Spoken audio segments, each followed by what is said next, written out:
I guess you love movies. I do too. Hi guys, and welcome back to another movie review. It's been a little while since my last video. I've been a bit busy recently with work and with Christmas, New Year, all that sort of stuff. But I am back with another movie review for you guys.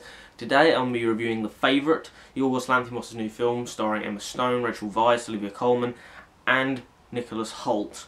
It's a big cast, big movie. Obviously, the same director that did The Lobster and several other movies. Rachel Weisz was in that movie, and she's in this film. This film is set in the 18th century and follows a frail Queen Anne near the end of her reign, and her close friend, played by Rachel Weisz, who's almost running the kingdom in her stead.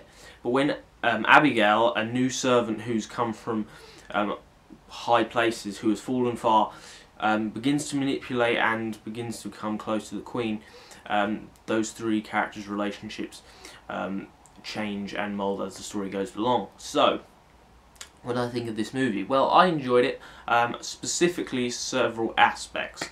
Mainly the performances in this film are fantastic, I've got to say. Emma Stone, as usual, is fantastic in this movie. She has a very different character this time around. We're often very smitten with somebody like Emma Stone because she's always very likeable. A lot of her characters are, and she's very good at playing that type of character. But in this film, she really shows her vast repertoire of different characters she can play, because this character, as the movie goes along, she may begin to at the start be likeable, but as the film goes along, she sort of shows a more darker side to herself, and this character is definitely more of a sort of sadistic character than we are, used to seeing from Emma Stone, and she does a great job in this film. Rachel Weisz gives a very good performance as well, as a competitor in sort of the Queen's eye, and she's very, very good in this movie. I really enjoyed her, and I've enjoyed her in many other films. But we've got to say, this, for me, the standout performance in this movie comes from Olivia Colman as Queen Anne, who is truly fantastic, specifically at the deadpan comedy sections. More or less all of the funniest scenes come from Olivia Colman. She's hilarious in this movie, but also very affecting in the emotional scenes. I'd say she carries that over better than any of the other actresses or actors in this movie. I think she really bridges the tone gaps that do come up quite often in this movie. She is fantastic throughout. I also really like the cinematography in this film.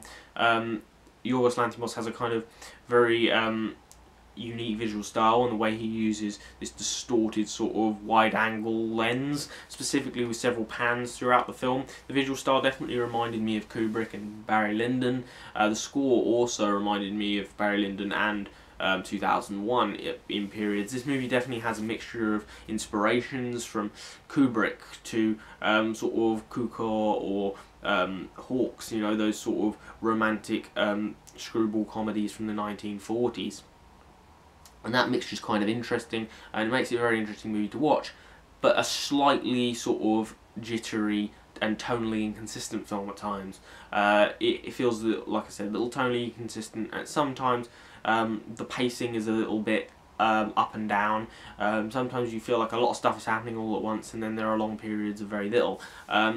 If you're not so bothered about those sort of structural issues, you'll really enjoy this movie, I think, if you enjoy the sort of deadpan comedy that it brings to the fore. And the performances are very, very good. This is not quite a perfect film, not a film that I would call a masterpiece. A lot of critics loving it, and a lot of audiences are kind of getting mixed feelings. I'm kind of somewhere in between. I enjoyed it, but I didn't love it. I thought it was a very good movie with great performances, brilliant cinematography, and some definite comedy that works. But funnily enough, some tonal issues and a little bit of the pacing drags in certain sections, which makes The Favourite a very good movie, but not a perfect one. And I'm going to give it an 8 out of 10. So there you go, there's my review of The Favourite. Hopefully you enjoyed. If you did, like, subscribe, drop your comments down in the section below. Have you seen this movie yet? If you have, what did you think of it? I really enjoyed it. Not a perfect film, but definitely enjoyable and definitely worth a watch. What's your favourite Yorgos Lanthimos film? I've only seen The Lobster in this, but if there's any others that you would recommend, drop them down in the comments below. And hopefully you enjoyed this video, and hopefully I'll see you next time. Goodbye.